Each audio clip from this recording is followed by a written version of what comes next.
அச்சம் தவிர்ப்போமடா, அச்சம் தவிர்ப்போம். வணக்கம். இன்னைக்கு அச்சம் தவிர நிகழ்ச்சியில நான் எடுத்த ஒரு சப்ஜெக்ட், நம்ம டே டு டே லைஃப்ல பல இடத்துல பார்த்துட்டு நம்ம மனசு கஷ்டப்படுத்த மாதிரி ஒரு சப்ஜெக்ட் இருக்கு. இன்னைக்கு நான் இந்த சப்ஜெக்ட் எடுத்ததுக்கு காரணமே என்னுடைய கடமை நினைக்கிறேன். ஏன்னா பெண் ஒரு தாய்மை அடைய முடியலன்னா அப்போ அவளுக்கு கொடுக்கப்படுற ஒரு பட்டம். நான் அதை சொல்ல விரும்பல, ஏன்னா அது கேட்கும் போது ரொம்ப ரொம்ப கீழ்த்தனமா இருக்கு. அது அந்த மாதிரி ஒரு பட்டம் வேணுமா? இன்னைக்கு இந்த அச்சம் தவிர நிகழ்ச்சி மூலமா எல்லாருக்கும் ஒரு கொடுக்க வேண்டிய ஒரு அவேர்னஸ். ஒரு பெண் தாய்மை அடையலைன்னா அதுக்கு காரணம் அவ மட்டும் இல்ல, பல காரணங்கள் இருக்கு. அது பேசுறதுக்காக நிறைய பேர் வந்திருக்காங்க. பட் எல்லாத்துக்கும் முன்னாடி ஒரு உருக்கமான கதை இருக்கு, பாருங்க.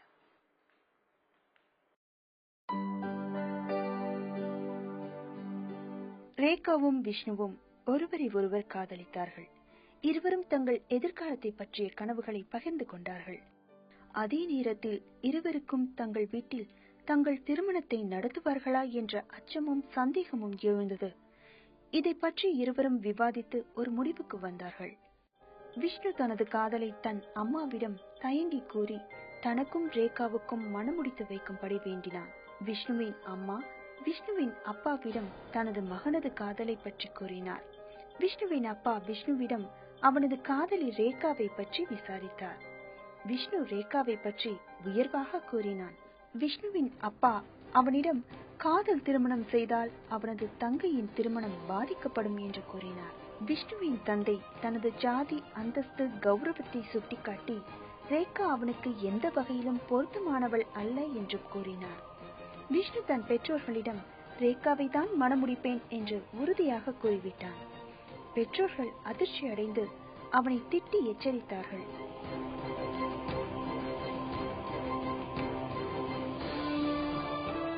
அவன் அதை அலட்சியப்படுத்திவிட்டு சென்றான். ரேகாவின் காதல் அவள் வீட்டுக்கு தெரிந்து பெற்றோர் அவளை திட்டி தீர்த்தனர். அவளுக்கு நல்ல மாப்பிள்ளையை கட்டி வைக்க ஏற்பாடு செய்வதாக கூறினார்கள். ஆனால் ரேகா மணந்தால் விஷ்ணுவை தான் மணப்பேன் என உறுதியாக நின்றாள். அப்பா அவளை அடித்த போதும் அம்மா அவளை திட்டிய போதும் அவள் தன் காதலில் உறுதியாக இருந்தாள். விஷ்ணுவும் ரேகாவும் தங்கள் இரு வீட்டாரின் எதிர்ப்பை மீறி திருமணம் செய்து கொண்டார்கள். இருவரும் தங்களது பெற்றோர்களை பிரிந்து அனாதையாக வாழ்வதை எண்ணி கலங்கினார்கள். விஷ்ணுவுக்கு ரேகா ஆறுதல் கூறினாள். ரேகாவுக்கு விஷ்ணு ஆறுதல் கூறினான். இருவரும் தங்களுக்கு ஒரு குழந்தை பிறந்தால் இரு குடும்பமும் ஒன்று சேரும் என்று நம்பினார்கள். 2 வருடம் கழித்து ஒரு நாள் விஷ்ணு தன் பெற்றோர்களை காண சென்றான். விஷ்ணுவின் அம்மா விஷ்ணுவிடம் ரேகா கர்ப்பமாக இருக்கிறாளா என விசாரித்த போது அவன் இல்லை என்று கூறினான். அப்போது அவனது அப்பா அவனை திட்டிவிட்டு அவனுக்கு வேறொரு திருமணம் செய்து வைப்பதாக வற்புறுத்தினார். விஷ்ணு தன்னை நம்பி வந்த ரேகாவை கைவிட மாட்டேன் என்று சொல்லிவிட்டு சென்று விட்டான். விஷ்ணு தன் பெற்றோர் கூறியதை ரேகாவிடம் சொன்னபோது அதிர்ச்சி அடைந்தாள். ரேகா விஷ்ணுவிடம் தன்னை வெறுத்து ஒதுக்கிவிட வேண்டாம் என அழுது புலம்பினாள். விஷ்ணு அவளுக்கு ஆறுதல் கூறினான்.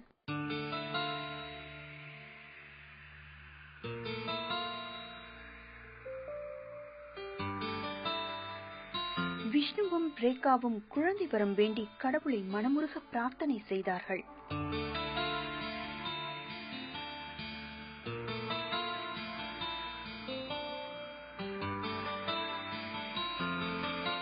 ரேகா தன் தாய் வீட்டிற்கு சென்றபோது அவளது அம்மாவும் அப்பாவும் தங்களை எதிர்த்து ஓடிப்போய் மணந்ததால்தான் உனக்கு குழந்தை பிறக்கவில்லை, தங்களது சாபமே உனக்கு மலரி பட்டம் வாங்கி தந்துள்ளதாக குற்றம் கூறி குத்தி காட்டி பேசினார்கள். ரேகா அழுதபடி சென்று விட்டாள்.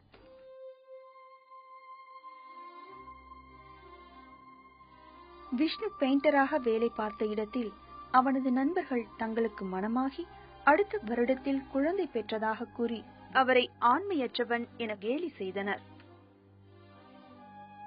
விஷ்ணு தன் தலை எழுத்தை எண்ணி வருந்தி அழுதான்.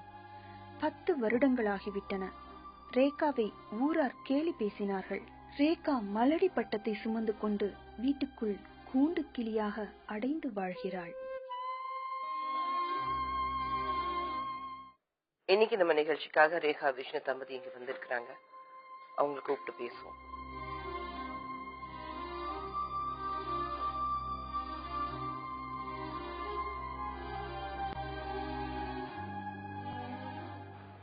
ரேகா விஷ்ணு கல்யாணம் ஆகி 10 வருஷம் ஆகுது. எங்க சந்திச்சீங்க நீங்க ரேகாவை? ஒரே ஊரு தமிழ். ஒரே ஊர்? 2 பேரும் ஒரே ஊரு, ஒரே ஸ்ட்ரீட்ல தான் இருக்கிறோம். ஓகே, ஒரே ஊர் ஒரே தெருவுல இருக்கும்போது காதலிச்சீங்க. எத்தனை வருடங்கள் காதலிச்சீங்க? நாங்க ஒரு 4 வருஷமா காதலிச்சோம். 4 வருஷம் காதலிச்சு அப்புறம் கல்யாணம் பண்ணிக்கிட்டோம். இப்போ 10 வருஷம். ஸோ டோட்டலி ஒரு 14 வருஷம் ஒருத்தர் நல்லா புரிஞ்சு. இந்த 4 வருஷத்துல உங்க அப்பா அம்மாக்கு யாருக்கும் தெரியலையா? தெரிஞ்சது மேடம், அதுக்கு முன்னாடி தெரிஞ்சது. சத்தம் போட்டாங்க இந்த மாதிரி இவங்க வீட்லயும் வானா அப்படின்னு சொல்லிட்டு என்னெல்லாம் அடிச்சு நானெல்லாம் ஒரு ஹாஸ்பிட்டல் அட்மிட் ஆகி அதுக்கப்புறம் இவங்களுக்கு வேற ஊருக்கு கூட்டின்னு போய் வச்சிருந்தாங்க. திருப்பி வந்து அதுக்கப்புறம் நானே தான் நான் கல்யாணம் பண்ணிக்கிறேன் உன்ன அப்படின்னு சொல்லிட்டு நானே போய் மேரேஜ் பண்ணிக்கிறேன். காதலிச்சு திருமணம் பண்ணி வீட்டுல இப்போ எப்படி இருக்கு? ஒரே பிரச்சனை. இன்னும் பிரச்சனையா இருக்கு வீட்டுல? இன்னும் ஏத்துக்கல? உங்க வீட்லயும் உங்க அப்பா ஏத்துக்கல? அம்மா அம்மா நீங்க இல்ல ஏத்துக்கினாங்க மேடம். ப்ராப்ளம் பண்றாங்க. ஏன்னா ஒன்னும் குழந்தை இல்ல. ரேகாவை வந்து மனப்பூர்வமா மருமகளை ஏத்துட்டாங்களா? இல்ல ஒன்னும் ஏத்துக்கல. இன்னும் ஏத்துக்கல. டாக்டர்ஸ் பாத்தீங்களா? பாத்துருக்கோம்.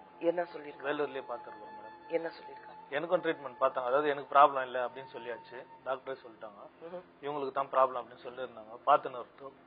இது வரைக்கும் இல்லை மேடம். நீங்க பெயிண்டர் வேலை பார்த்து? ஆமா மேடம். நீங்க தொழில் செய்யற இடத்துலயும் உங்களை வந்து கேலி செய்யறாங்க? ஆமா மேடம். அதாவது வந்து இப்போ நம்ம வேலைக்கு போறோம் அப்படின்னாக்கா அங்க என்னப்பா கல்யாணம் ஆயிடுச்சு அப்படின்னு கேக்குறாங்க. ஆயிடுச்சு அப்படின்னும் போது எத்தனை வருஷம் ஆச்சுன்றாங்க. பசங்க எத்தனை பசங்க இருக்குதுன்றாங்க. அப்போ மனசுக்குள்ள ஒரு மாதிரி கஷ்டமா இருக்குது. ஏன்னா நம்மளுக்கு இந்த மாதிரி ஒரு இது இல்லையா அப்படின்னு. இதனால உங்க 2 பேருக்கு இடையில ஏதாவது பிரச்சனை வந்திருக்கா? எங்களுக்கு பிரச்சனை வந்தது. நீங்க 2 பேரும் சந்தோஷமா இருக்கீங்க? சந்தோஷமா தான் இருக்கும். எப்பாவது ஒரு முறை வரோம். அதுக்கப்புறம் ஒரு 10 நிமிஷத்துல அது போயிடும். உங்களுடைய காதல் வந்து அப்படி ஆழமா இருக்கு. உங்க 2 பேருக்கு இடையில எந்த பிரச்சனையும் இல்ல? இல்ல. ட்ரீட்மெண்ட்டும் எடுத்திருக்கீங்க. டாக்டர் என்ன சொல்லிருக்காங்க? அதான் இந்த மாதிரி மாதம் தள்ளி போனால ஆறுதுனால அப்படி சொன்னாங்க மேடம். ஆனா போயிட்டு பார்த்தேன் அது மாதிரி 2 மாசத்துக்கு ஒரு டைம் அப்படி ஆகுது. அதனால உடம்புல ரத்தம் இல்லை அப்படின்னு சொன்னாங்க. வேற டாக்டர் போய் பார்க்கணும், ஃபுல் செக்அப் பண்ணணும் மறுபடியும் தோணலையா? தோணுது மேடம். இப்போ நான் வந்து பெயிண்டிங் ஒர்க் தான் பண்றேன். எனக்கு ஒரு நாளைக்கு ஒரு 350 தான் லேபரு. அந்த அளவுக்கு வசதி இல்லை மேடம் போய் பாக்குறதுக்கு போய் பண்றதுக்கு. அது முன்னாடி இருந்தது ஏதோ நம்ம ஜாயின்ட் ஃபேமிலியில இருந்தோம், ஏதோ காசு இருக்கும் போய் பார்ப்போம். இப்போ ஜாயின்ட் ஃபேமிலியில இல்ல, செப்பரேட்டா தான் இருக்கிறோம். அதனால வந்து கொஞ்சம் ப்ராப்ளம். ஒரு தங்கச்சி மட்டும் தான் இருக்கா? தங்கச்சி தம்பி. தங்கச்சியும் தம்பி 2 பேர் இருக்கா? ஆமா. உங்க வீட்டுல? தங்கச்சி தம்பி இருக்கு. தங்கச்சி தம்பி 2 பேர் இருக்கா? 2 பேர் இருக்கு. அவங்க வந்து பாக்குறாங்களா உங்களை? பாக்குறது இல்ல. அவங்களும் பாக்குறது. தம்பி தங்கச்சி 2 பேருக்கு கல்யாணம் ஆயிடுச்சு? கல்யாணம் ஆயிடுச்சு. நீங்க கல்யாணத்துக்கு போனீங்களா? போனீங்க. ஆனா யாருமே வந்து உங்களை பாக்குறது இல்ல? பாக்குறது இல்ல. இப்ப நீங்க 2 பேரும் சேர்ந்து ஒரு இடத்துக்கு போகும்போது எப்பயாவது ஒரு இந்த மாதிரி குழந்தை இல்ல சொல்லிட்டு அவமானப்படுத்திருக்கீங்களா? சில டைம்ல இருக்குது மேடம். அதாவது வந்து ஒரு மாதிரி வெளிப்படையா சொல்ல மாட்டாங்க. ஒரு மாதிரி அவங்க பாக்குற விதமே நம்மளுக்கு தெரியும் இந்த மாதிரி அப்படின்னு சொல்லிட்டு. அதுக்காக நாங்க சில ஃபங்க்ஷன் எல்லாம் அட்டெண்ட் பண்றது இல்ல, போறதுல வர்றதில்ல. சரி, யாராவது அந்த குழந்தை தத்து எடுக்கணும்னு சொல்லலையா? சொல்லியிருக்கிறாங்க மேடம். அதை பத்தி யோசிக்கல? கேட்டு இருக்கிறாங்க. இன்னைக்கு நம்ம தத்து எடுத்துன்னு ஏதோ வளர்க்குறோம் அப்படின்ற போது நாளைக்கு யாருன்னா அந்த குழந்தை கொஞ்சம் வயசான அதே பெரியவங்களான பிறகு யாருன்னா சொல்லிட்டாங்கன்னா அந்த குழந்தைக்கு ஒரு மனசு கஷ்டம், நம்மளுக்கும் மனசு கஷ்டம். அப்படின்றதுனால வேணாம் அப்படின்ற மாதிரி இருக்கிறோம். உங்க 2 பேருக்கு இடையில எந்த பிரச்சனையும் இல்ல. ஆனா என்னன்னா மறுபடியும் ஒவ்வொரு நிகழ்ச்சியிலும் நம்ம பார்க்கும்போது நம்மளால உருவாக்கப்பட்ட ஒரு சமுதாயத்துக்கு பயந்துதான் வாழ்ந்துட்டு இருக்கோம். அவங்க பேசிடுவாங்க, குழந்தை தத்து எடுத்தா அவங்க ஏதாவது சொல்லிடுவாங்க, 4 இடத்துக்கு போனா யாராவது வந்து ஏன் குழந்தை இல்லைன்னா கேள்வி கேட்டுருவாங்க.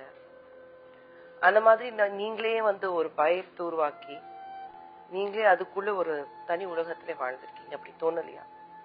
தோணல இல்ல மேடம். தம்பி கல்யாணத்துக்கே போனதுக்கு அத வழுக்கு எடுத்துன்னு வராங்களா, அதுக்கே நீ வானா நீ தொடாத அப்படின்ட்டாங்க. அதனால யாரு? அம்மாவே சொல்லிட்டாங்க. அப்படி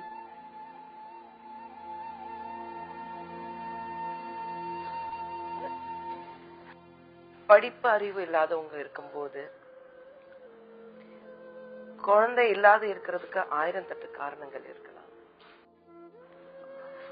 அம்மாவை இப்படி சொல்லும்போது உங்க சப்போர்ட் பண்றதுக்கு யாரும் வரலையா? யார் இல்ல மேடம். உங்க தங்கச்சியோ இல்ல தம்பியோ ஏன் அக்காவை அப்படி சொல்றீங்க? அதெல்லாம் ஒண்ணும் இல்ல, அக்கா இருக்கட்டும் சொல்ல மாட்டாங்களா? அது யாரும் சொல்ல மாட்டாங்க மேடம். எங்க வீட்டுக்காரர் தவிர வேற யாரும் சொல்றது இல்ல. உங்களுக்கு மிகப்பெரிய சப்போர்ட் உங்க வீட்டுக்காரர் மட்டும்தான். ஆமா மேடம். நீங்க போயிருந்தீங்களா கல்யாணத்துக்கு? போயிருந்தேன். இந்த சம்பவம் நடக்கும்போது உங்களுக்கு இல்ல இது தெரியாது மேடம். இது தெரியாது. தெரிஞ்சிருந்தா நான் அப்படியே வந்துட்டு இருப்பேன். இது தெரியாது, இப்பதான் தெரியும். இப்பதான் உங்களுக்கு தெரிய வருது. நீங்க சொல்லல உங்க வீட்டுக்காரர்கிட்ட? சொல்லல மேடம். ஏன் கோவப்படுவாருல? அம்மா கிட்ட சண்டை போடுவாங்க? அம்மா வந்து அப்படி சொன்னதுனால நீங்க வந்து மத்த எந்த நிகழ்ச்சிக்கும் போறது இல்லையா? ஆமா மேடம். அம்மாவை எப்படி சொல்லிட்டாங்க, மத்தவங்க ஏன் சொல்ல மாட்டாங்கன்னா ஒரு பயம். ஆமா மேடம்.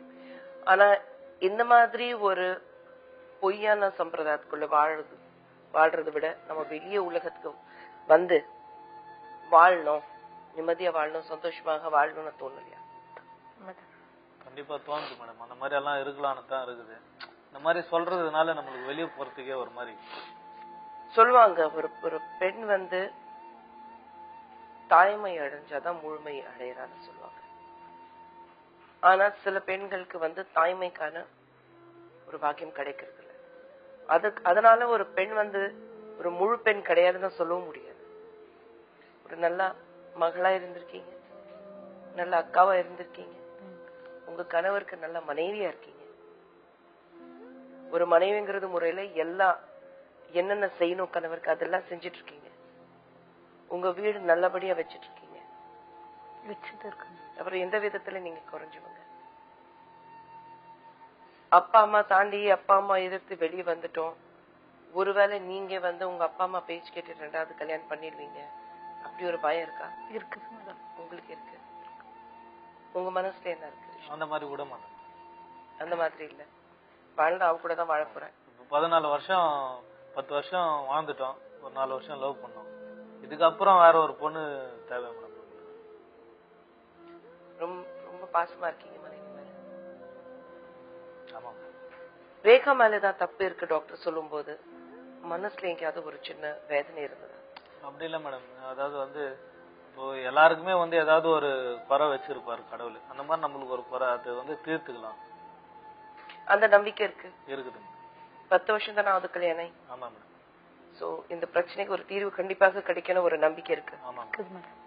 கல்யாணம் 10 வருஷம் தான் ஆகுது, குழந்தை இல்லைன்னா ஒரு வலி இருக்கு. ஆனா ரேகா இந்த பிரச்சனைய வந்து உங்களாலதான் இருக்கு, உங்களுக்கு தான் ஏதோ ஒரு ப்ராப்ளம் இருக்கு டாக்டர் சொல்லும் போது உங்களுடைய மனநிலை எப்படி இருந்தது?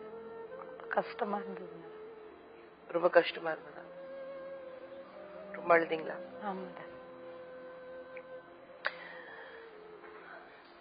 ஆனா எல்லா பிரச்சனைக்கும் ஒரு தீர்வு இருக்கு, உங்களுக்கு தெரியும். எந்த பிரச்சனை இருந்தாலும் அது நிரந்தர பிரச்சனை கிடையாது. இன்னைக்கு இல்லைன்னா நாளைக்கு ஒரு கரெக்டான ஒரு ட்ரீட்மெண்ட் எடுத்தா எல்லா பிரச்சனைக்கும் ஒரு தீர்வு கிடைக்கணும் ஒரு நம்பிக்கை. கண்டிப்பா.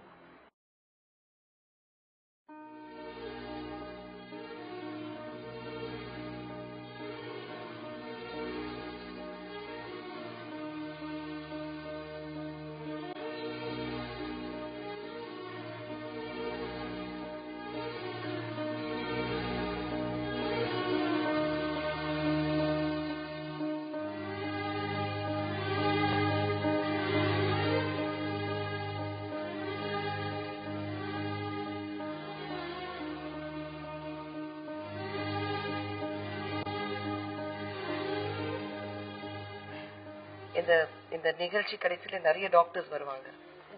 டாக்டர்ஸ் கிட்ட பேசும்போது உங்களுடைய பிரச்சனைகள் என்ன இருக்கு, ஏன்னா நீங்க ஒரு டாக்டர் தான் பார்த்திருக்கீங்க. டாக்டர்ஸ் பார்த்துட்டு இந்த பிரச்சனை எப்படி சால்வ் பண்ண முடியும், ஏன்னா எல்லாம் இப்போ நீங்க சயின்ஸ் பாத்தீங்கன்னா அவ்வளோ வளர்ச்சியில இருக்கு. யாரும் வந்து குழந்தை இல்லை சொல்லும் போது அவங்களுக்கு குழந்தை உண்டாயிருக்கு.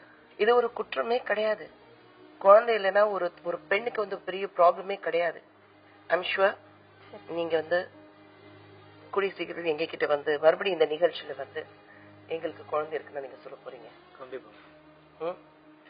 எனக்கு குழந்தை பிறந்தோடனே என்ன கூப்பிடுவீங்கல்ல? கண்டிப்பா. உங்க பொண்டாட்டி வந்து கூப்பிடுலாம் சொல்லியிருக்காங்க, பாத்துக்கங்க. சரி. விஷ்ணு, நான் கண்டிப்பா இப்ப டாக்டர்ஸ் வரும்போது அவங்க கிட்ட ப்ளீஸ் பேசுங்க. சரி. எல்லா பிரச்சனைக்கும் ஒரு தீர்வு இருக்கு. உங்க பிரச்சனை ஒரு பெரிய பிரச்சனையே கிடையாது. யார் என்ன சொன்னாலும் தைரியமா ஏத்துக்குங்க. குழந்தை இல்லையா, இது ஏன் பிரச்சனை, இவங்க அப்படி சொன்னாங்க அவங்க அப்படி சொன்னாங்கன்னு மனசுல வச்சுக்காம 2 பேரும் சந்தோஷமா இருங்க. அந்த சந்தோஷம் தான் நீடிக்கும். சரியா? வாங்க. Thank you so much.